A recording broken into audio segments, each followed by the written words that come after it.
Hoje eu vou apresentar o jogo que o nosso grupo desenvolveu referente ao trabalho do tema Teoria dos Grafos da disciplina Matemática Discreta 2. Bom, esse jogo irá combinar com alguns conceitos da teoria dos grafos e com mecânicas de jogos estratégicos. Nesse vídeo eu irei explicar sobre a proposta do jogo, a sua importância, como foi desenvolvido, quais estratégias ele utiliza para aplicar conceitos da teoria dos grafos e possíveis modificações que podem ser aplicadas no jogo. Antes de começar, eu quero dizer que o jogo não está 100% implementado, porém eu irei explicar como se ele tivesse o jogo 100% completo. Quero começar respondendo uma pergunta: por que esse jogo é relevante? Bom, geralmente quando vamos aprender algum conceito matemático, como é o caso da teoria dos grafos, a gente aprende com a teoria e resolvendo exercícios. Então esse jogo incrementa o aprendizado, transformando a teoria em algo visual e interativo. Além disso, ele irá incentivar o pensamento estratégico e a tomada rápida de decisão em tempo real. Esse jogo pode ser utilizado tanto para o entretenimento quanto para fins educacionais, ajudando os estudantes a ter uma compreensão melhor sobre os conceitos. Esse vídeo vai ser dividido em 4 etapas. Na primeira etapa, irei falar um pouco sobre a proposta do jogo, dando ênfase nas ideias, nas mecânicas, nas limitações e abordar outras estratégias. Outro tópico vai ser a importância, onde eu vou falar mais sobre a aplicação da teoria dos grafos. No terceiro tópico, eu vou falar um pouco mais do desenvolvimento do jogo e vou jogar um pouco também. E no quarto tópico, vai ser a conclusão, onde eu vou mostrar possíveis melhorias e falar de alguns conceitos.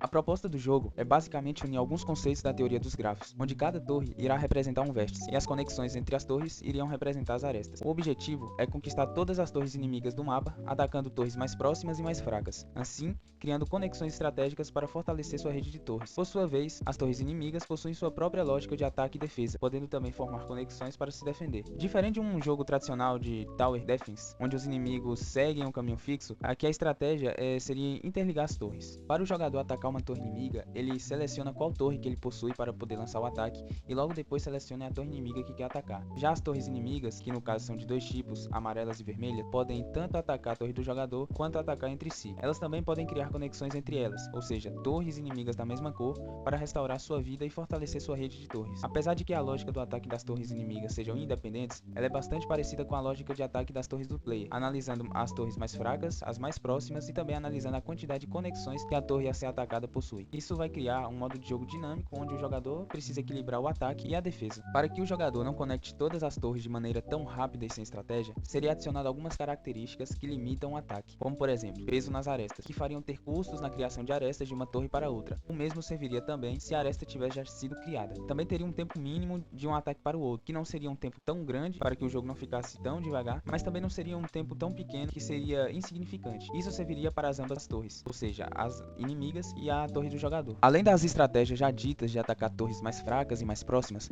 eu irei citar outras estratégias que podem ou não fazer sentido durante o jogo. Uma estratégia que o jogador pode adotar é a de um ataque rápido e 100% agressivo, focando em atacar uma torre rapidamente. Porém, essa abordagem pode implicar uma defesa vulnerável, e se sofrer um contra-ataque, poderá ser bem difícil defender. Outra estratégia seria focar em criar conexões, aumentando a vida das torres antes de atacar, para que depois de um tempo ficasse mais seguro de realizar o ataque. Como a outra estratégia que eu citei antes, essa abordagem pode trazer consequências como, por exemplo, dificuldade em aumentar a vida das torres de maneira mais rápida, caso sofram um ou mais ataques de torres inimigas no começo. E também, outra consequência seria a de enfrentar uma torre inimiga com uma quantidade bem maior de torres e com uma rede bem mais sólida e consolidada. Este jogo ilustra como os grafos funcionam na prática, permitindo que os jogadores experimentem conceitos como conectividade, peso de arestas e estratégias de expansão, além de estimular a resolução de problemas, gestão de recursos e o pensamento crítico. Além de tudo isso, o jogo funciona como um modelo simplificado de redes complexas, onde os elementos interagem e evoluem ao longo do tempo, e isso se assemelha a sistemas reais, como redes biológicas, sistemas elétricos, redes de logística, redes de transporte, redes sociais, entre outras. Agora falando sobre o desenvolvimento, o jogo foi criado na engine Game Maker Studio 2, uma ferramenta que permite criar jogos em 2D. A linguagem de programação usada foi a GML, Game Maker Language, linguagem própria da engine. As sprites, que são as artes do jogo, também foram criadas dentro do próprio Game Maker. Agora irei mostrar um pouco do código e jogar um pouco do jogo, que mesmo que não esteja pronto, eu vou mostrar como que está funcionando. Então vou abrir o Game Maker e já volto. Abrindo o Game Maker Studio, eu vou mostrar aqui de maneira bem breve as funcionalidades dos códigos aqui e depois jogar um pouco do jogo aqui. Aqui tem as sprites, né? Cada bolinha representa uma torre. E aqui tem a parte dos objetos. Aqui o objeto aresta, né? Como o nome já diz, vai fazer a criação da aresta na cor branca, nas coordenadas x1 e y1, que é a coordenada da torre do jogador, e x2 e y2, que é a coordenada da torre inimiga. Passando para a bolinha azul aqui, eu não vou falar muito sobre a amarela e a vermelha, pois não estão 100% implementadas. No criar tem algumas variáveis para fazer o cálculo da direção, da movimentação da bolinha, né, de uma torre para outra, que é feito aqui no evento etapa. Eu deixei bem comentado aqui, explicando tudo, né? Aqui vai calcular a direção, aqui vai mover a bolinha na direção da torre, e aqui tem dois códigos que é de decremento e incremento de vida.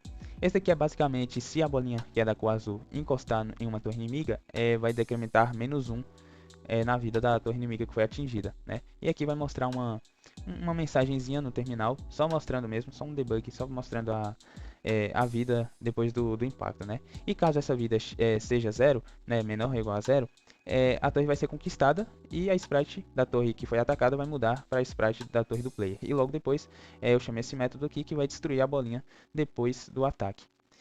E aqui tem basicamente o mesmo código daqui de cima, só que esse aqui é de incremento, ou seja, se a bolinha que é azul encostar na torre do player, que também é azul, em vez de diminuir a vida, vai aumentar a vida em 1. Eu vou mostrar isso aí daqui a pouco. E aí depois vai destruir a bolinha. Tem um objeto bem importante aqui no código, que é esse objeto control, que basicamente faz a geração das torres, que tem algumas variáveis, né? E aqui é o número máximo de torres que... Não, é o número que vai ser criado na cena. E essas duas variáveis aqui é apenas para garantir que a torre seja gerada totalmente dentro da cena, porque às vezes ficava meio que metade pro lado de fora da cena e só metade dentro. E enfim, aqui vai fazer o cálculo, né, para ver certinho se está sendo gerado realmente dentro da room, né, toda a torre, e se estiver sendo gerada totalmente dentro da room, vai ser válido aqui e vai passar para esse if. Esse if aqui vai basicamente gerar as torres.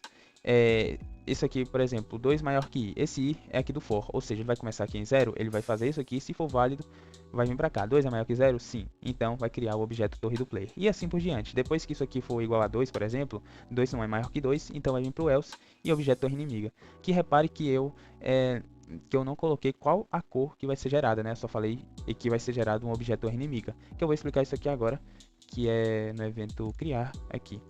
Primeiro tem esse randomize aqui, que é para deixar aleatório, né, a geração. Sem esse randomize aqui não ficaria aleatório a geração das torres. A vida também é um valor aleatório de 1 a 20. Splayer é só uma variável para saber se é do player ou não, que é bem importante também essa variável, é false. Já essas três variáveis aqui só foram implementações que não deram certo, então desconsidere isso aqui. E aqui tem o código, né, para saber qual torre vai ser gerada. Que é muito simples, é basicamente assim, um número aleatório de 0 a 1. Se esse número for menor que 0.5, vai ser gerada uma torre inimiga amarela. Se não, né, se for igual ou maior que 0.5, vai gerar uma torre vermelha. E é basicamente isso. Aqui tem umas partes de desenhar, que é para mostrar a vida dentro do jogo. E é isso. E aqui tem um código para... Algumas coisas não estão implementadas aqui, mas esse código aqui faz com que, quando é conquistada a torre inimiga, ela passe a ser do player, né? E eu criei esse objeto aqui para simplificar, ela não vai herdar, no caso, a torre inimiga amarela e a vermelha vai herdar dessa torre inimiga, né? Ela é a classe mãe, o objeto mãe, ou no caso aqui do Game Maker, o objeto pai. Então não preciso falar da torre inimiga e nem da vermelha, pois só estão sendo herdadas as características do objeto torre inimiga. E agora aqui falando um pouco sobre o objeto torre player, bem rapidamente aqui, tem a mesma coisa, né? Da torre inimiga, tem um randomize aqui, a vida de 1 a 20, né, um valor aleatório, aqui player igual a true, aqui tem o sprite, né, que é a torre do player, e é basicamente isso. E tem essa torre conquistadora que também não foi 100% implementado isso aqui. E aí, né, tem outros códigos aqui para desenhar a vida, e aqui é o código para criar a aresta, né, para criar a aresta isso aqui. E é basicamente isso. Agora que eu mostrei o código, eu vou dar play aqui no jogo, né, e é basicamente isso o jogo aqui.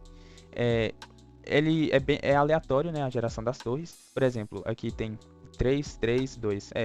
Tá certo, mas e também olha a posição dela. Se eu fechar aqui e inicializar de novo, ela já muda a posição e também já mudou a quantidade de torres amarelas e vermelhas aqui. O que não muda é só a torre do player, que sempre vai ser 2. E aqui basicamente as torres inimigas não estão ainda fazendo o ataque, mas a torre do player consegue fazer o ataque. Eu vou mostrar aqui. Basicamente você clica em uma torre, né, que você quer lançar o ataque e clica na torre que você quer atacar. Eu vou atacar essa daqui e aí cria uma aresta e uma bolinha, né? Eu vou aqui.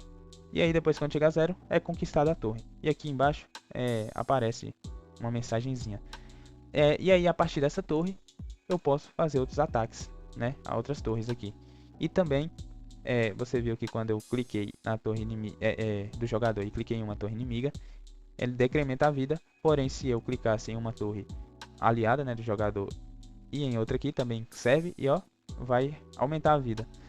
Ou seja, é basicamente isso o jogo. Aí quanto mais você vai atacando as torres aqui, mais vai se criando o grafo aqui, né?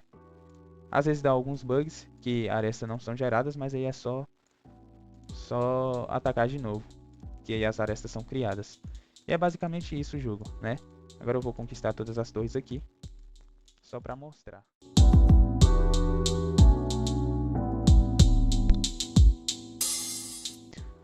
Bom, e basicamente ficou assim o grafo, né? Depois de conquistar todas as torres inimigas, né? E por enquanto as torres inimigas ainda não atacam, mas é isso aí. Foi esse o jogo, aí como está ficando. E agora eu vou passar para a conclusão.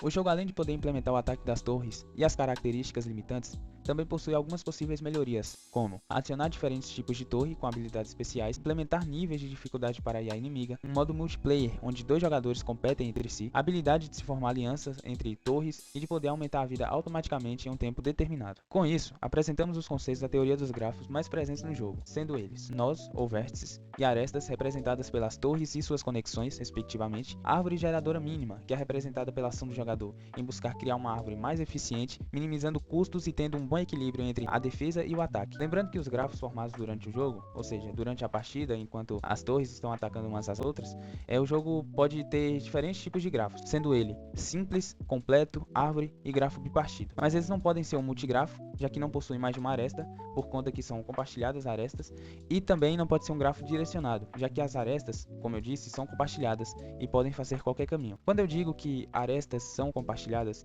eu quero dizer que se um jogador criar uma aresta para fazer um ataque a uma torre inimiga, essa mesma aresta vai servir para a torre inimiga também atacar a torre do jogador. Então é dito que elas são compartilhadas, né? De uma maneira assim mais fácil de entender. Bom, esse foi o jogo desenvolvido para o trabalho de Matemática Discreta 2 sobre a teoria dos grafos, demonstrando conceitos de maneira interativa. Além de ser um desafio estratégico, o jogo dará uma maior clareza dos conceitos e da formação dos grafos, o que ajudaria as pessoas que estão aprendendo sobre esse tema. Espero que tenham gostado da explicação.